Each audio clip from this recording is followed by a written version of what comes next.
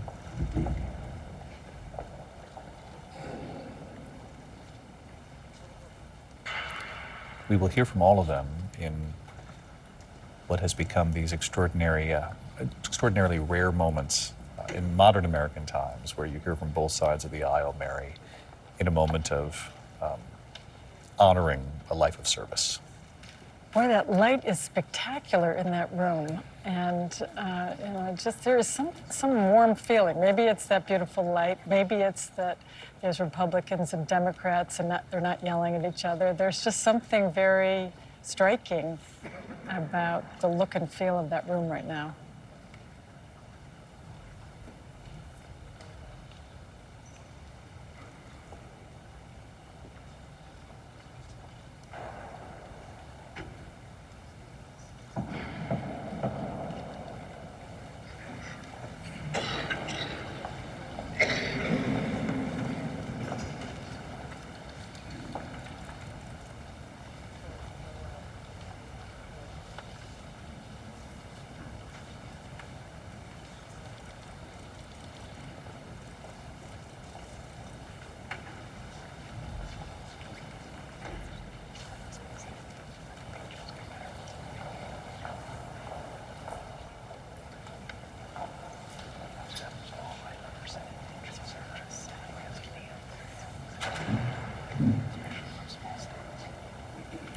The 39th president, who wasn't always comfortable when he arrived in Washington, working both sides of the aisle,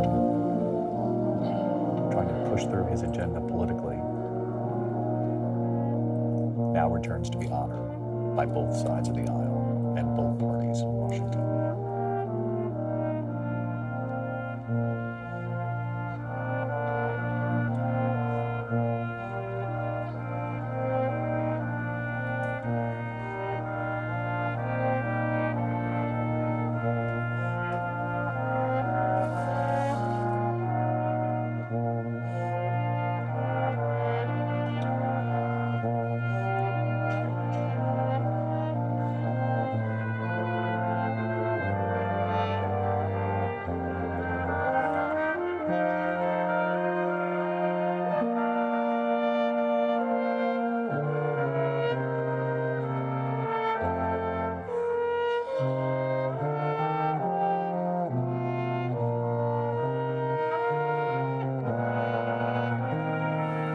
As we await the doors to the Rotunda to open, and they have now, the procession has begun.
Let us pray. Eternal Father, strong to save, whose arms have bound the restless waves, we thank you for the inspiration of a consequential and laudable life as we celebrate the legacy of James Earl Carter, Jr., the 39th President of the United States. We proclaim your generosity to this nation and world for giving us the gift of someone with the ethical congruence to be salt and light to his generation. Lord, he made the world more palatable. We thank you for his passion for integrity, his commitment to leave the world better than he found it, and his exemplary love for his precious Rosalind. Inspired by his great life, teach us to know you more clearly, to love you more dearly, and to follow you more nearly each day. We pray in your matchless name. Amen. The invocation there from the chaplain of the U.S. Senate, Barry Black. You can see the mall there in Washington, snow-covered. Majority Leader Thune with his eulogy. Madam Vice President, Mr. Speaker, Leader Schumer, Leader Jeffries, Jack, Chip, Jeff, Amy, and other members of the Carter family, and distinguished guests. Today we gather to begin a final farewell to Jimmy Carter, Navy veteran, peanut farmer, Governor of Georgia, and President of the United States. Sunday school teacher, Nobel Prize winner, advocate for peace and human rights, and first and foremost, a faithful servant of his Creator and his fellow man. In a commencement speech he delivered at Liberty University back in 2018, President Carter told a story about going on a mission to Massachusetts back in his younger days under the auspices of the Southern Baptist Convention. During that trip, President Carter was impressed by the success of a fellow missionary in winning souls to Christ. And so as the mission was winding down, he asked him what made him so successful. He was a little embarrassed by my question, President Carter recalled, but then he finally said, I try to have two loves in my heart. One love is for God, and the other love I have in my heart is for the person who happens to be in front of me at any particular time. It was a statement, President Carter said, that he never forgot. I think it's fair to say that it's also a statement he lived by. President Carter's term as president ended in 1981. And for the remainder of his life, the longest post-presidency of any American president ever, he focused on making the lives of his fellow men better. That meant things like the Carter Center, which, among other things, works for the eradication of disease in some of the poorest areas of the globe. And it meant things like his work with Habitat for Humanity to provide affordable housing for those in need. And when I say his work with Habitat for Humanity, I do mean his work. Jimmy Carter knew that his status as a former president could bring attention to good causes. It's why he encouraged Habitat to make use of his name and image. But simply lending his name, or maybe attending a gala or two, wasn't Jimmy Carter's style.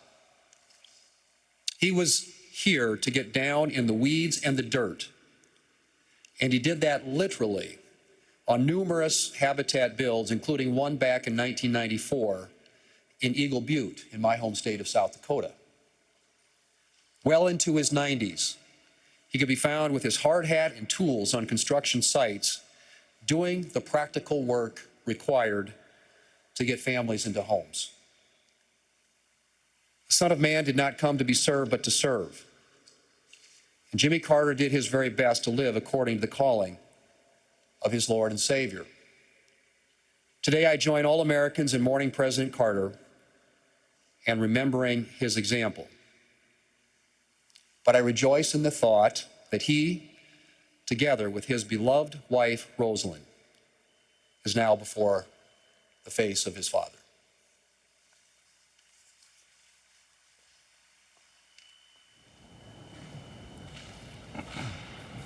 The new Majority Leader, John Thune, a fixture on Capitol Hill for so many years, and now Speaker Johnson. To the family, to Jack and Chip and Jeff and Amy, the entire Carter family, Vice President Harris, members of the Cabinet, Leader Thune, my colleagues in Congress, and my fellow citizens. We meet in this sacred hall of self-government to honor an extraordinary man, a man who modeled the virtues of service and citizenship, as well as any other American. Surrounding us are the statues of those who gave their time, their energy, and their lives for the good of America. Before us lays a man who now joins their midst as a patriot, a veteran, a humanitarian, and the 39th President of the United States. When Jimmy Carter walked out on the east front of the Capitol and took his oath of office, I was just 4 years old, and he's the first president that I remember. Looking back, it's obvious now to me as an adult why he captured everyone's attention. Jimmy Carter was a member of the greatest generation. He lived through the Great Depression. He did that on a farm in rural Georgia. He knew the value of a dollar, and he modeled thrift his entire life. As long as he was in office, he hated government waste. His father, an Army veteran of the World War I era, taught patriotism to his children. And eventually his son, this young man from Plains, followed his father's example of self-sacrifice, and he joined the Naval Academy in the middle of World War II. In the Army, Lieutenant Carter learned from the legendary Admiral Rickover to always do his best as he served on the first fleet of nuclear submarines.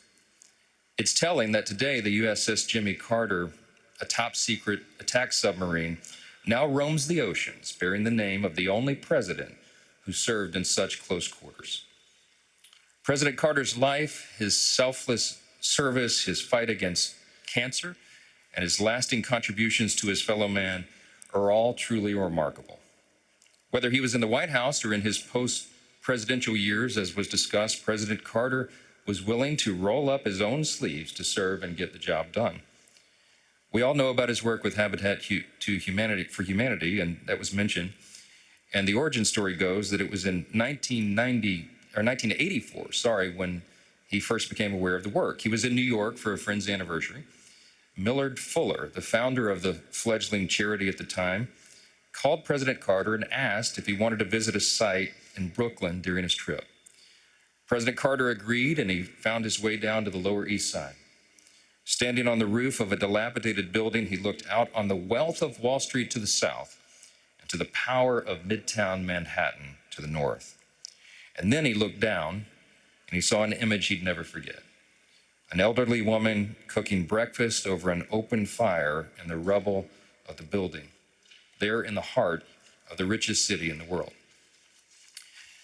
The Habitat for Humanity worker that was there with him turned to President Carter and said, if there's anything that you can do, we would take it. He said, if there's anything I can do, let me know. The worker said, well, maybe you can send some volunteer carpenters from your church. It was the very next day that President Carter called Habitat for Humanity and told them he was going to send some carpenters, all right, and that he himself would be one of them. And thus began his famous tradition of donating 1 week every year to build and restore homes for his fellow Americans. It's remarkable to think that one of the 45 men who has served as president and one of the only 13 who held the role in the nuclear age would humble himself to such service. We all know that his care for humanity didn't stop at building homes. In the face of illness, President Jimmy Carter brought life-saving medicine. In the face of conflict, he brokered peace. In the face of discrimination, he reminded us that we are all made in the image of God. And if you were to ask him why he did it all, he would likely point to his faith. I'm reminded of his admonition to, quote, live our lives as though Christ were coming this afternoon, and of his amazing personal reflection. Quote, if I have one life and one chance to make it count for something. We all agree that he certainly did. So today in these hallowed halls of our republic, we honor President Carter, his family, and his enduring legacy that he leaves, not only upon this nation, but upon the world. Speaker Johnson, Vice President Kamala Harris will deliver the eulogy next. Amy Carter there, the daughter of the president, listening on. Leader Thune, Speaker Johnson, Leader Schumer, Leader Jeffries, members of Congress, and distinguished guests. It is an honor to be with you this afternoon, and to Jack, Chip, Jeff, Amy, and Jason, and all the other members of the Carter family. On behalf of the American people, Doug and I offer our deepest condolences. Being with you today, I'm reminded of the enduring words of a favorite hymn. May the works I have done speak for me. Today we gather to celebrate the life of a man whose works will echo for generations to come. A man from Plains, Georgia, who grew up without electricity or running water and served as the 39th President of the United States of America and lived every day of his long life in service to the people. President James Earl Carter, Jr. So I was in middle school when Jimmy Carter was elected president, and I vividly recall how my mother admired him, how much she admired his strength of character, his honesty, his integrity, his work ethic and determination, his intelligence, and his generosity of spirit. We have heard much today and in recent days about President Carter's impact in the 4 decades after he left the White House. Rightly so. Jimmy Carter established a new model for what it means to be a former president, and leaves an extraordinary post-presidential legacy. From founding the Carter Center, which has helped advance global human rights and alleviate human suffering, to his public health work in Latin America and Africa, to his tireless advocacy for peace and democracy. And Jimmy Carter was the President of the United States who was ahead of his time. He was the first president of the United States to have a comprehensive energy policy, including providing some of the first federal support for clean energy. He also passed over a dozen major pieces of legislation regarding environmental protection, and more than doubled the size of America's national parks, including protecting our beloved redwoods in my home state of California. He was a president who, between the years of 1977 and 1981, appointed more Black Americans to the federal bench than all of his predecessors combined, and appointed 5 times as many women. And in the wake of Watergate, Jimmy Carter passed historic ethics legislation to help rebuild America's faith in government. Jimmy Carter, as president, was also a respected global leader. To be sure, the years of his presidency were not without international crises or challenges, but his legacy of global leadership is well established.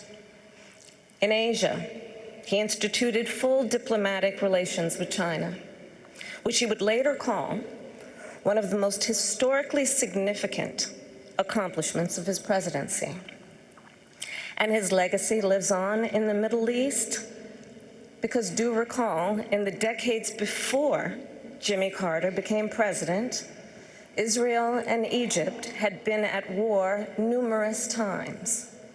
Few thought peace could be achieved between them. Yet Jimmy Carter did that.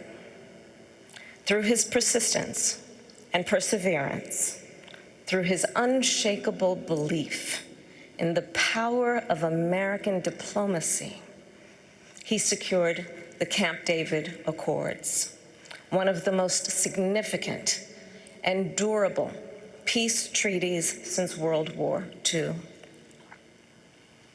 And throughout the world, Jimmy Carter elevated the role of human rights in America's foreign policy priorities and uplifted the importance of civil society in doing that work. Jimmy Carter was a forward-looking president with a vision for the future. Consider his establishment of the Department of Energy in 1977, which anticipated the central role it would play in addressing the climate crisis. His creation of FEMA in 1979, which enabled our nation to mobilize a national response to disasters, which has helped countless communities rebuild and recover. And his founding of the Department of Education later that year, which elevated public education institutions and increased national standards for the education of America's children and future leaders. Jimmy Carter was that all too rare example of a gifted man who also walks with humility, modesty, and grace. Recall the stories from the 1976 campaign about how he slept in the homes of his supporters to share a meal with them at their table and to listen to what was on their minds. How on their first trip for Habitat for Humanity, Jimmy and Rosalind rode the bus with the other volunteers. And when the group stopped for the night to stay at a local church, Jimmy and Rosalind gave their private room to a young couple who had put off their honeymoon to join the trip. And with the other volunteers, they then slept on the floor of the church basement. And then, of course, his work to eradicate the vicious guinea worm disease that once disabled millions of people a year.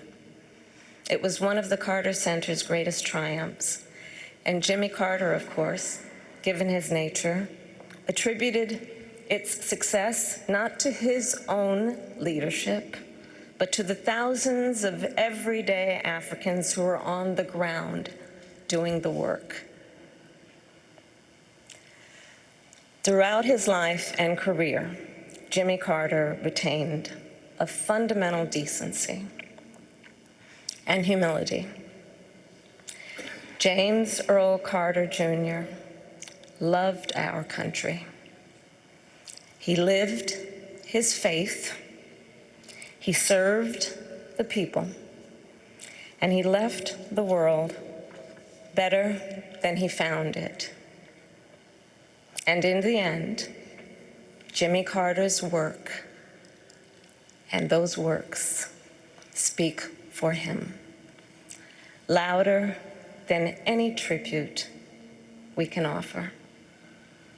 May his life be a lesson for the ages and a beacon for the future.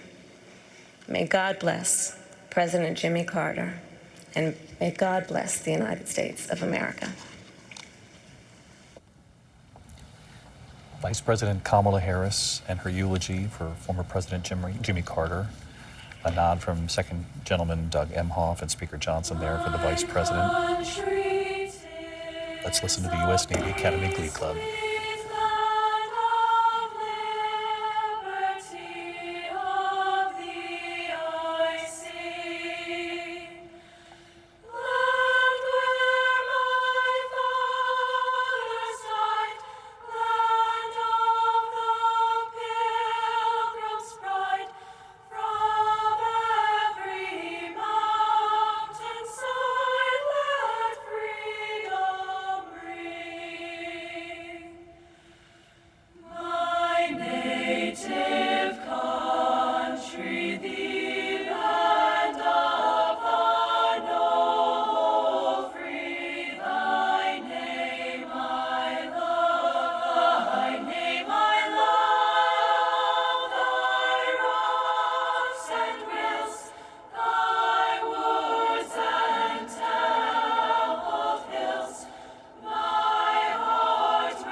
Extraordinarily moving service here in the Rotunda of the Capitol. You're watching both leaders now of the Senate, John Thune, and of course Chuck Schumer, and the laying of the wreath.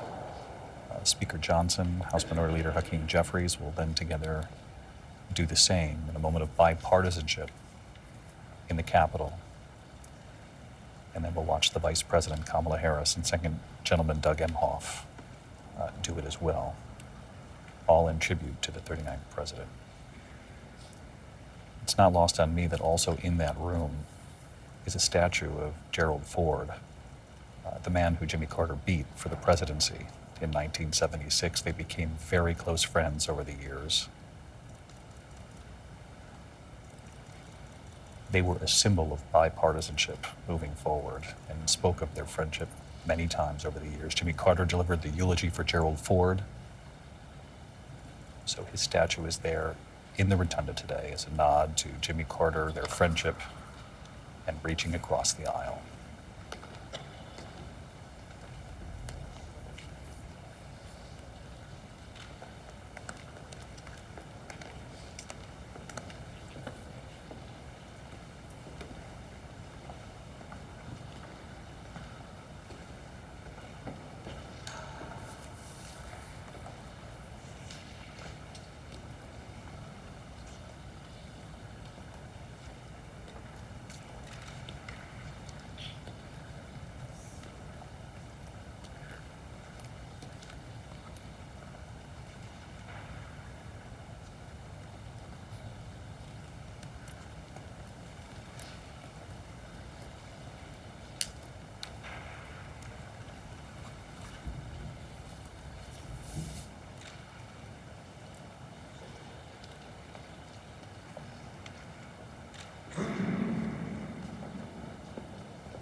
House Speaker Mike Johnson, House Minority Leader Hakeem Jeffries, together laying a wreath.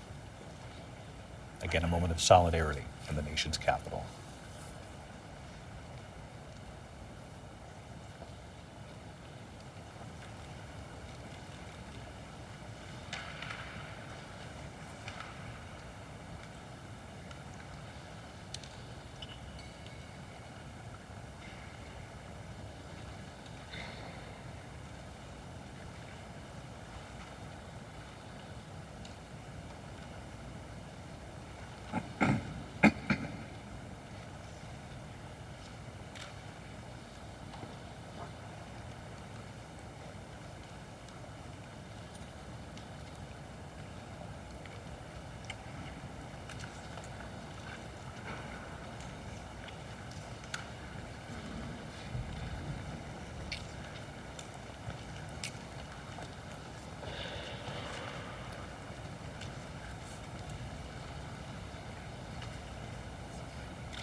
And now the final wreath into today's tribute to the former president.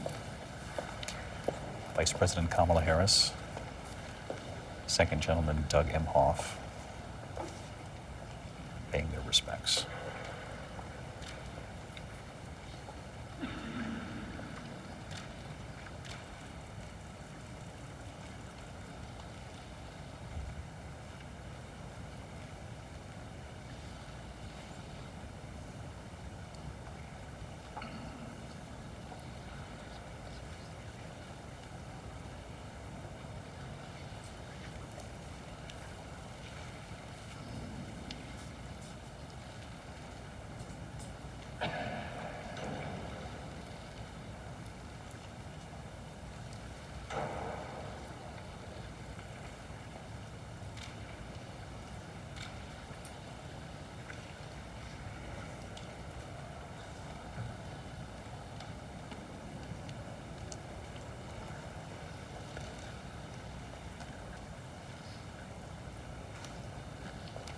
The former president eulogized by leaders on both sides of the aisle and by Vice President Kamala Harris, who moments ago called President Jimmy Carter a gifted man, but a rare man, and that he was gifted, but he carried his humility, his modesty, and his grace. That's our coverage of the tribute for today. We'll have the funeral from the National Cathedral on Thursday morning, right here on ABC. Our coverage will continue ABC News Live, abcnews.com. Of course, many of your local news teams are standing by here in the East to begin your local news. And I'll see you for World News Tonight. I'm David Muir from all of us here at ABC News. Good day. This has been a special report from ABC News.